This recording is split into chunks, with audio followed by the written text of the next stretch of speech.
Hi నమస్తే welcome to Telugu one. This is దివేశ్వరి. Nayanthara beyond the pair tell, ఇదే నయనతార రూపొందించిన documentary నెట్ఫ్లిక్స్లో 3 రోజులుగా స్ట్రీమ్ అవుతోంది.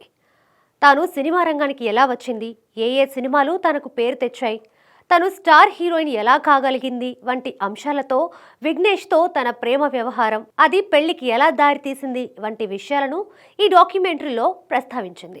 ఈ డాక్యుమెంటరీ విషయంపై ఇటీవలే నయనతార ధనుష్ మధ్య ఓ వివాదం ఏర్పడిన విషయం తెలిసిందే. ధనుష్ నిర్మాతగా వ్యవహరించిన నానున్ రౌడీ దండ్ చిత్రంలో నయనతార హీరోయిన్ గా నటించింది.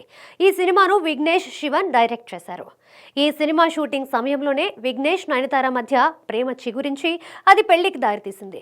తాను నిర్మించిన డాక్యుమెంటరీలో తన ప్రేమ గురించి చెప్పాలంటే ఆ సినిమా గురించి, ఆ సమయంలో జరిగిన సన్నివేశాల గురించి ప్రస్తావించాలి. అలా చేయాలంటే దానికి సంబంధించిన క్లిప్పింగ్స్ అవసరమవుతాయి. అవి తన డాక్యుమెంటరీలో వాడుకోవాలంటే నిర్మాత అయిన ధనుష్ పర్మిషన్ ఇవ్వాలి. కానీ ధనుష్ దానికి అంగీకరించలేదు. అయితే డాక్యుమెంటరీకి సంబంధించిన ట్రైలర్ రిలీజ్ అయిన తర్వాత తన సినిమాకు సంబంధించిన క్లిప్పింగ్స్ వాడారని, అందుకే తనకు 10 కోట్లు చెల్లించాలని నయనతారకు లీగల్ నోటీస్ పంపాడు ధనుష్.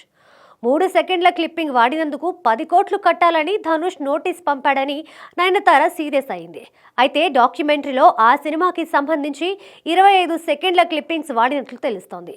ఇది చూసిన నెటిజన్లు నయన్పై ఫైర్ అవుతున్నారు. అంత నిడివి క్లిప్పింగ్స్ వాడినందుకు ధనుష్ నీకు నోటీస్ పంపించడం, డబ్బు డిమాండ్ చేయడం తప్పు కాదు అంటున్నారు. నువ్వు డాక్యుమెంటరీ చేసినందుకు నెట్ఫ్లిక్స్ నుంచి డబ్బు తీసుకుంటున్నావు కదా అంటూ తీవ్ర స్థాయిలో స్పందిస్తున్నారు. ఇదిలా ఉంటే తాజాగా నయనతార తెలుగు, తమిళ, మలయాళ ఇండస్ట్రీకి చెందిన నిర్మాతలకు కృతజ్ఞతలు తెలియజేస్తూ ఒక ప్రకటన విడుదల చేసింది. నేను చేసిన ప్రతి సినిమాలోని క్యారెక్టర్ ఎంతో ప్రాముఖ్యత కలిగినవి. చాలా సినిమాలు నా హృదయానికి దగ్గరగా ఉన్నవే చేశాను. నా సినీ ప్రయాణం ఎంతో ఆనందంగా సాగింది. అలాంటి అద్భుతమైన జ్ఞాపకాలను నా డాక్యుమెంటరీలో పొందుపరచాలని భావించాను. నేను ఆ నిర్మాతల అనుమతి కోరినప్పుడు ఏమీ ఆలోచించకుండా నాకు ఎన్ఓసీలు ఇచ్చారు.